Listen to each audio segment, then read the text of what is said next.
अब मैले त बिहे गरेँ, अब छोराछोरी हुन लागिसक्यो। तिमी यसरी कति दिन बस्छौ बिहे नगरिकन? तिमीले पनि आफ्नो फ्युचर सोच्नुपर्छ।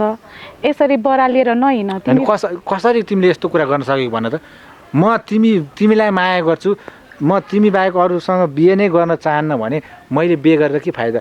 के भोलि मैले आफ्नो चाहना विपरीत बिहे गरेर रातादिन कौतूहल के अरे रात दिन घरमा झगडा होस् मेरो? त्यही चाहन्छौ तिमी? अब तिमीले चाहेर पनि कसरी हुन्छ भन त? म अर्काको श्रीमती भइसकेँ, अब मेरो बच्चा पनि आउने बेला भएको छ, म प्रेग्नेन्ट हुँदैछु। अब तिमीले अब ठिकै छ, बधाई छ तिमीलाई प्रेग्नेन्ट हुन लाग्नुमा। होइन तिमीले जेसुकै भन, जे भन, म त कदापि बिहे गर्दिनँ। म बरु यत्तिकै जिन्दगीभर तिम्रो नाम लिएर होइन, एउटा सुषमा भन्नेलाई मैले मन पराउँथेँ, बच्चादेखि मन पराउँथेँ, अहिले पनि मन पराउँछु, उसको बिहे भयो भनेर बरु म तिम्रो नाममा म जिन्दगीभर बिहे नै नगरी बस्छु। यसरी कसरी हुन्छ भन त? म अर्काको श्रीमती हुँ, म अब प्रेग्नेन्ट पनि छु, बच्चा पनि हुन लाग्दैछ। तिमी अब अर्काको श्रीमती सम्झेर यसरी लाइफ बिताउन त गाह्रो हुन्छ त। आफ्नो बारेमा पनि सोच्नुपर्ने हुन्छ अनिल। यस्तो नगर, तिमी आफ्नो बारेमा सोच। मैले आफ्नो बारेमा सोच्नुभन्दा पहिला तिमीले मेरो बारेमा कहिले सोच्यौ? हुन त अब तिमी छोरी मान्छे हो, तिम्रो त बिहे भइहाल्यो, ठिकै छ। म त छोरा मान्छे हो, मेरो बिहे नभए नि के भएर? तिमी आफ्नो जिन्दगी बिताउ न, तिम्रो जिन्दगी खुसियाली भयो भने मलाई पुइ गर्ने। त्योभन्दा मलाई अरू के नै चाहिन्छ र? हेर सुषमा, म त अझै पनि तिमीलाई मन पराउँछु। ठिक छ, तिम्रो बुढासँग तिम्रो राम्रो छ, तिम्रो बुढालाई पनि थाहा छ हाम्रो सम्बन्ध होइन। अब मैले अब टाल्न खोजेर टाले पनि यो कुरा टालिँदैन। त्यही भएर मलाई मेरै हालतमा छोडिदेऊ। तिमी अब भोलिदेखि तिम्रो बुढालाई पनि शङ्का हुन्छ, तिमी यसरी मलाई सधैँभरि भेट्न पनि नआऊ कि, माया गरेको मान्छे मात्र भनेर नि हुन्छ र? तिम्रो आफ्नो लाइफ छ, तिम्रो बच्चाको आमा हुने बेला भइसक्यो। मैले तिम्रो लाइफमा म आउँदिनँ भनेको त छैन नि। म तिम्रो लाइफमा चाहेर पनि आउन सक्दिनँ। किन आउन सक्दिनँ त? तिम्रो अलरेडी विवाह भइसकेको छ। तिमीलाई मैले बच्चैदेखि माया गर्थेँ, तिमीले मेरो कुरा सुनेनौ, बाबुआमाको कुरा सुनेर अहिले बाबुआमाले खोजेको केटासँग बिहे गरेपछि उसैसँग खुसी भएर बस न। मलाई किन बेला बेलामा सम्झाउन आएर? तिमीले सम्झाइराख्नु पर्ने खालको मान्छे हो र म? माया गर्ने बेलामा चाहिँ आँखा देखेनौ, म तिमी बिना बाँच्न सक्दिनँ र यसो गर्दिनँ र उसो गर्दिनँ भन्यो, अनि अहिले चाहिँ मलाई 2 दिनको खुसी देखाउनु पर्दैन क्या तिमीले? तिमीलाई मैले बिहे गरौँ भनेको त हो नि, तिमी आफै मानेनौ, तिमी आफै ढिला गर्यौ त। घरमा मलाई जबरजस्ती बिहे गर्थे, मेरो पनि बाध्यता थियो, तिमीले किन बुझ्दैनौ?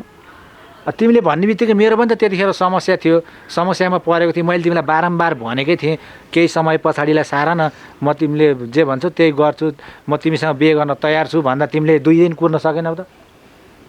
मैले नकुरेको होइन अनिल, मेरो घरमा एकदम बाध्यता थियो। करकापमा मलाई बिहे गरिदिनु भयो घरबाट। म के गर्न सक्छु भन त?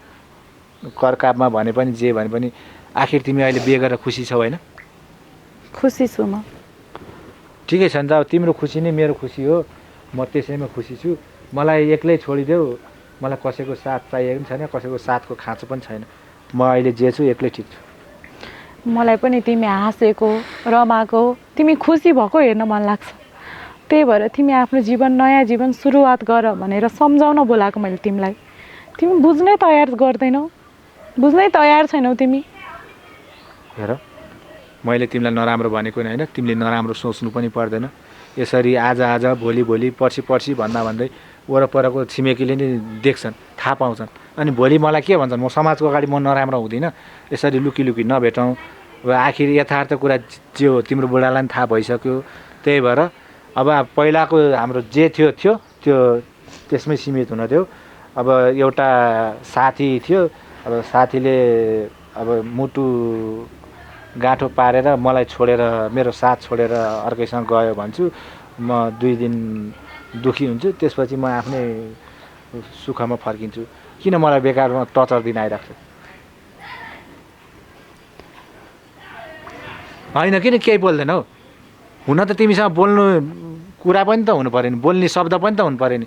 कुन मुखले बोल्छौ? बिहे गर्नुभन्दा अगाडि मलाई एकचोटि तिमीले भन्यौ, फोन गरेर भनेनौ नि? बिहेको कुरा हुँदैछ मात्र भन्यो, त्यसपछि मलाई एकचोटि कल गर्यो, एकचोटि मेसेजको रिप्लाई गर्यो? तिमीलाई मैले सम्झाएको हो, तिमी सम्झेनौ त मैले के गर्नु, यसमा मेरो के दोष छ? मेरो जबरजस्ती घरमा करकापमा बिहे भयो, तिमीलाई भनिरहेको छु त। अझ कति सजिलै भन्छ है कि मैले तिमीलाई भुल्नको लागि माया गरेको हो, मैले तिमीलाई के छोड्नको लागि माया गरेको हो। मैले कतिचोटि भनेको थिएँ, तिमीलाई बिहे गरौँ घरमा सम्झाऊ बुझाऊ भनेर, तिमी मान्यौ? तिमी मानेनौ नि। तिमी नमानेपछि मलाई घरबाट जबरजस्ती बिहे गराइदिनु भयो त म के गरौँ? मेरो पनि त बाध्यता थियो। तिमी बुझ्छौ? तिमी मेरो ठाउँमा बसेर हेर। तिमीलाई भन्नु कति सजिलो छ यसमा, मलाई भुलिदिनु।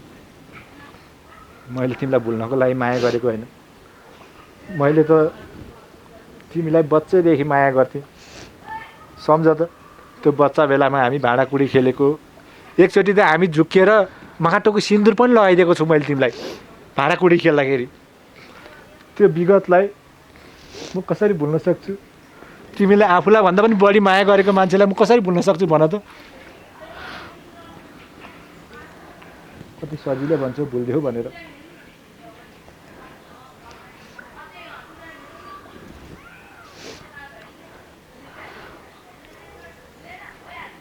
त्यसैले मैले डिसिजन गरिसकेँ।